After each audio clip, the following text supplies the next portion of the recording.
예, 하나님께 아름다운 찬양 올려드린 우리 에스더 여선교회에게 다시 한번 격려의 박수 부탁드립니다. 하나님 우리 아버지와 주 예수 그리스도로부터 오는 은혜와 평강이 오늘 주일 공동 예배에 오신 모든 교회에게 함께 있기를 바랍니다.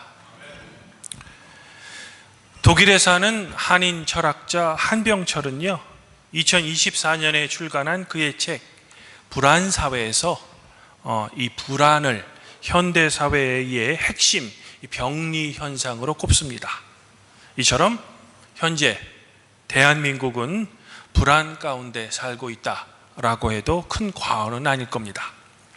예를 들어 10대와 20대에는 자기들의 이제 불투명한 미래가 불안입니다. 30대와 40대는 언제 그만두게 될지 모르는 직업에 대해 불안합니다. 50대 이상은 연금 그리고 노후 생활이 불안이죠. 그래서일까요? 과거에는 우리 성도가 교회에 출석해서 신앙생활을 하는 가장 큰 이유가 바로 구주이신 예수 그리스도를 믿고 구원받는 거였습니다. 하지만 최근 2024년 한국기독교사회문제연구원의 조사에 따르면 이 개신교인이 생각하는 종교 생활의 목적 중 1위가 45.6%로 마음의 평안이라고 합니다. 예전에 부동의 1위였던 진리 그리고 구원은 37.7%로 2위로 내려갔습니다. 그 밖에 인격의 성숙이 5.5%, 공동체 생활이 3.7%, 사회정의 구현 및 사회구원이 3.4%, 그리고 이제 물질적 풍요와 건강을 위해 교회에 다닌다라는 것이 2% 정도로 나타났다고 합니다. 참고로 동일한 질문에 대해서요, 천주교인 64.7%, 그리고 불교인 72.2%도 이 마음의 평안을 종교 생활을 하는 가장 1순위로 꼽았습니다. 더불어 종교가 없는 무종교인도 이 종교의 목적 중 1위로 선택한 것이 바로 66%로 마음의 평안이었다라고 합니다. 우리 개신교인을 포함한 종교인과 무종교인 모두가 이 마음의 평안을 종교의 목적 중 1위로 선택하는 지금의 사회 현상은 현대의 이 종교의 기능이 진리 또는 구원 같은 종교의 어떤 초월적인 차원보다는 삶의 안정 그리고 나의 정신적 평안을 찾는다는 것은 종교의 이제 기능적 차원에 더 관심이 많아졌음을 우리에게 강하게 시사하죠. 이런 사회 현상 속에 성도가 교회에 출석하는 목적이 과거처럼 진리와 구원이 첫 번째 목적이 아니라 불안한 가운데서 마음의 평안을 얻고자 함은 어쩌면 시대적 요청인지도 모르겠습니다. 사랑하는 성도 여러분, 2차 세계대전 초기인 1940년 5월 26일 프랑스의 이 됴케르크라고 불리우는 해안에 영국, 프랑스 그리고 벨기에 군인 약 33만 8천 명이 해안에 고립되었습니다. 5월 10일 네덜란드와 벨기에를 기습 공격한 독일군은 불과 5일 만에 프랑스의 방어선을 뚫습니다. 그리고 파죽지세로 프랑스 땅을 점령해 가기 시작합니다. 이에 독일군에 의해 계속 참패한 프랑스군 그리고 이 프랑스군을 돕기 위해 바다를 건너온 영국군, 그만 이곳 됴케르크 해안까지 밀려갑니다. 진퇴양난의 위기에 빠진 거죠. 이들 뒤에는 영국 해협 바다가 있습니다. 그리고 앞에는 무서운 독일군이 있습니다. 그런데 이때 독일군이 이 탱크 부대의 피해를 우려해서 육군의 공격을 잠시 멈춥니다. 그리고 독일 공군의 폭격으로 이 됴케르크에 고립된 연합군을 괴멸시키겠다라는 작전으로 공격을 잠시 멈춥니다. 이제 고립된 연합군 앞에는 괴멸만이 남아 있었습니다.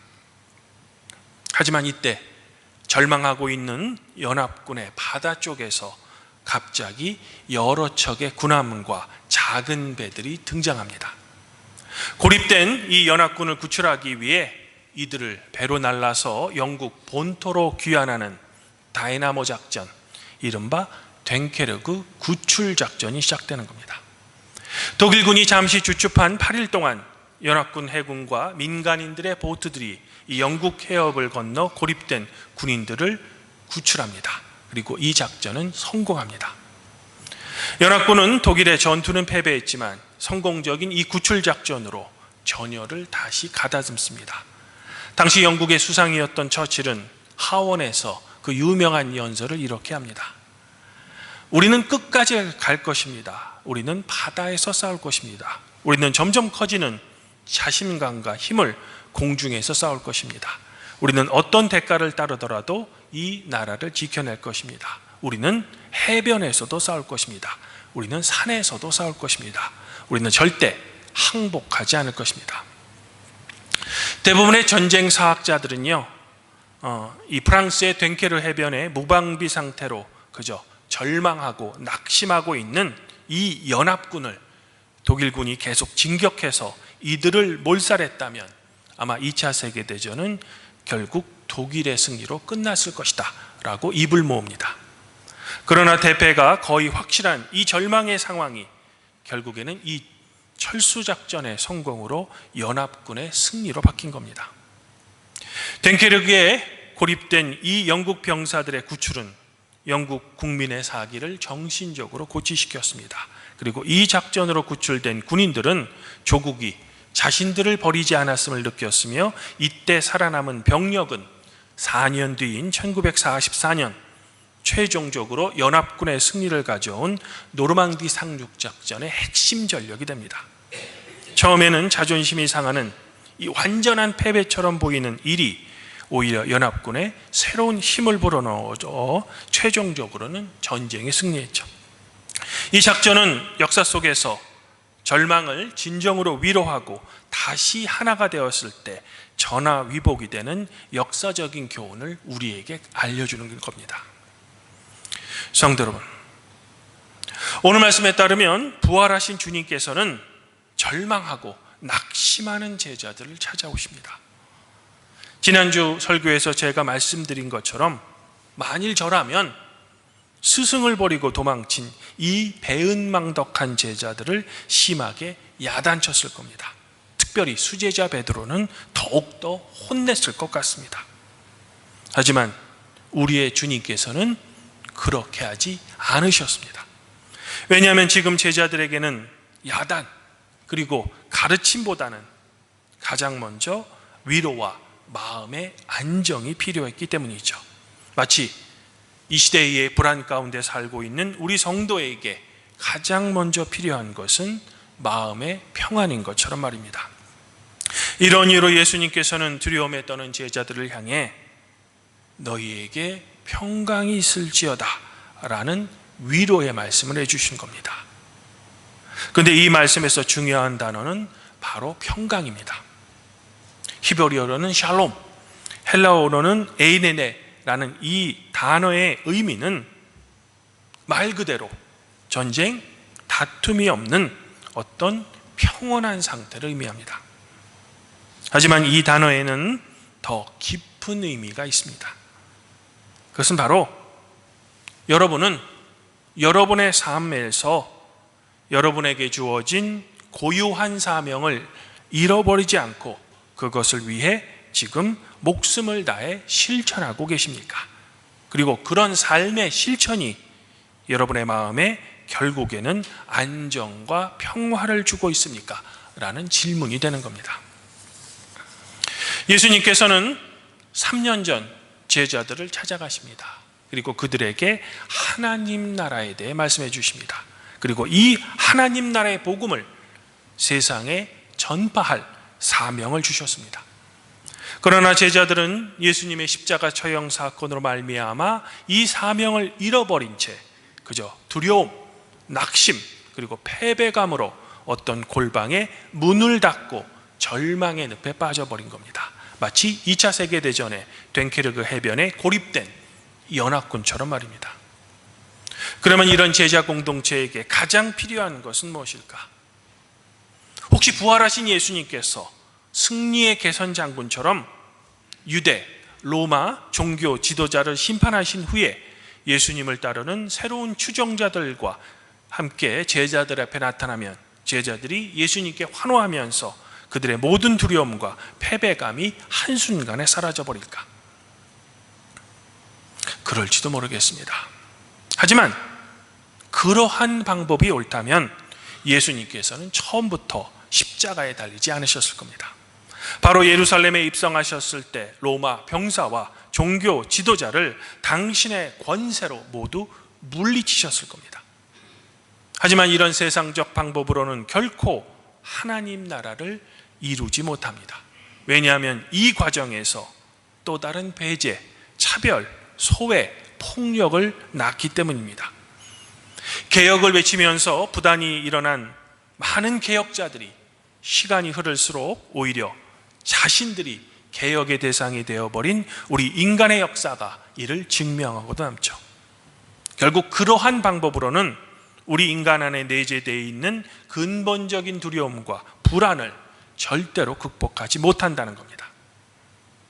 결국 우리 안에 있는 두려움 그리고 불안의 근본적인 치료는 자발적인 사명감과 그 사명감의 실천이 주는 우리 마음의 안정과 평화라는 겁니다. 그리고 이 힘이야말로 바로 평화의 하나님 나라를 이루게 한다는 겁니다. 바로 이러한 점을 누구보다도 잘 알고 계신 주님이시기에 예수님께서는 부활하신 후 가장 중요한 이 하나님의 사명인 하나님 나라를 위한 제자 공동체를 다시 일으키시고자 로마 병사와 정치 지도자가 아닌 사랑하는 제자를 찾아오신 겁니다. 그리하여 두려움에 사로잡혀 자신들의 사명을 망각한 채 문을 닫아버린 이 제자들에게 숨을 내쉬며 성령을 선물로 주신 겁니다. 이들의 사명을 다시 한번 일깨워주면서 하나님께서 그들에게 맡긴 복음의 선표가 결국에는 그들에게 두려움을 버리고 진정한 평강과 기쁨을 줄 수 있음을 다시 한번 깨닫게 해주는 겁니다. 이러하기에 주님께서는 제자들에게 아버지께서 나를 보내신 것 같이 나도 너희를 보내노라 라고 말씀하셨던 겁니다. 주님 안에서 한 형제자매인 팔복교회 성도 여러분, 삶의 여러 고난으로 인해 우리는 불안한 이 세상을 살고 있습니다. 그리고 그것을 해결하기 위해 우리는 잃어버린 나의 삶의 중심을 되찾기보다는 오히려 나의 삶의 변두리 문제로 집중하거나 아니면 이상한 곳에 화풀이할 때가 많습니다. 혹시라도 그럴 때면 성도 여러분들께서는 오늘 주님께서 하신 일을 기억하시기를 바랍니다. 예수님께서는 불안의 주변적인 해결보다는 가장 근본적이고 핵심적인 해결 방법을 선택하셨습니다.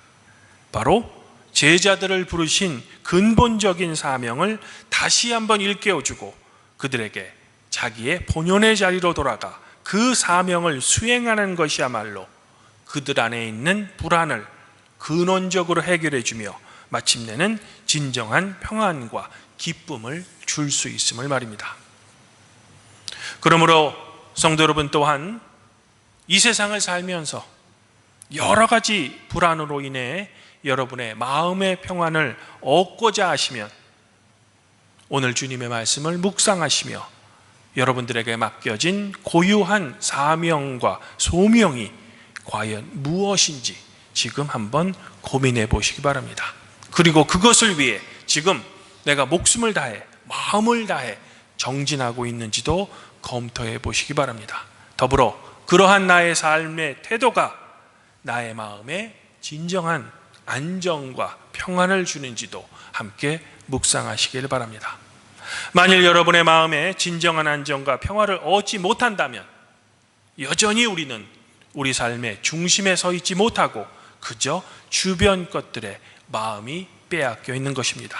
그리고 그러한 상태라도 결코 낙심하지 마시고 주님께서 제자들에게 선물로 주셨으며 성도 여러분들에게도 선물로 주신 그 성령님께 간절히 기도하시며 간구하시기 바랍니다.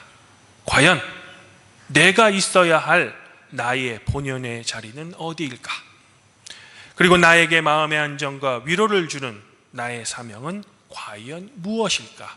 한번 고민해 보시기 바랍니다. 그러면 성도 여러분들을 누구보다 더 사랑하시는 그 성령님께서 여러분이 있어야 할 자리와 여러분의 소중한 사명, 그리고 그 사명을 실천함으로써 오는 여러분의 마음의 안정과 평화도 성도 여러분들에게 선물로 주실 것입니다.